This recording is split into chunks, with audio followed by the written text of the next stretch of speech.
একটা পেশেন্ট ওষুধ খেয়ে ঘুমায় পড়ছে, হঠাৎ করে মাঝরাতে পেশেন্টের ড্রাগ রিয়াকশন বা ড্রাগ অ্যালার্জি বা স্যালাইন রিয়াকশন কি হচ্ছে দেখেন, শরীরে বা ত্বকে ফুসকুড়ি বের হচ্ছে, মানে ওই যে লাল লাল ঘামাচির মতো বের হয়েছে এবং চুলকাচ্ছে।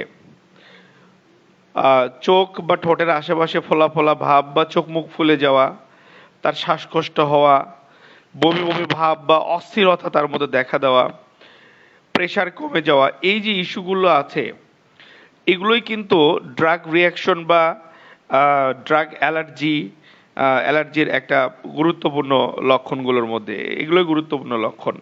একটা পেশেন্ট তার যদি কোনো ঔষধে অ্যালার্জি থাকে, তাকে এই অ্যালার্জিক রিয়াকশনটা যদি বেশি হয়, রুগী কিন্তু মারাও যেতে পারে।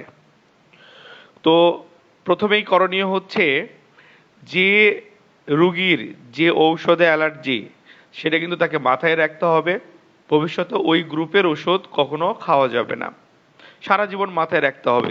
এই লক্ষণগুলোর এক বা একাধিক, সব লক্ষণ যে একসাথে মিল হবে তা না, এর মধ্যে এক বা একাধিক লক্ষণ মিলে গেলেই আপনাকে ধরে নিতে হবে ইটস মেবি ড্রাগ রিয়াকশন বা ড্রাগ অ্যালার্জি আর কি। তখন এই প্রবলেমটা স্যালাইনেও কিন্তু হতে পারে, যে কোনো অ্যান্টিবায়োটিকে হতে পারে, যে কোনো ব্যথার ওষুধে হতে পারে। অ্যান্টিবায়োটিক বা পেইন কিলারে এগুলো বেশি হয়, ব্যথার ওষুধে বেশি হয়। যে কোনো প্রোডাক্টে হাইপার সেন্সিটিভিটি বা অ্যালার্জিক রিয়াকশন হতে পারে, তবে অ্যান্টিবায়োটিক বা পেইন কিলারে সাধারণত বেশি হয় প্রবলেমগুলো। তো দেখেন, একজন রুগীকে দেখে মনে হচ্ছে যে সে মারা যাবে, এরকম কন্ডিশন।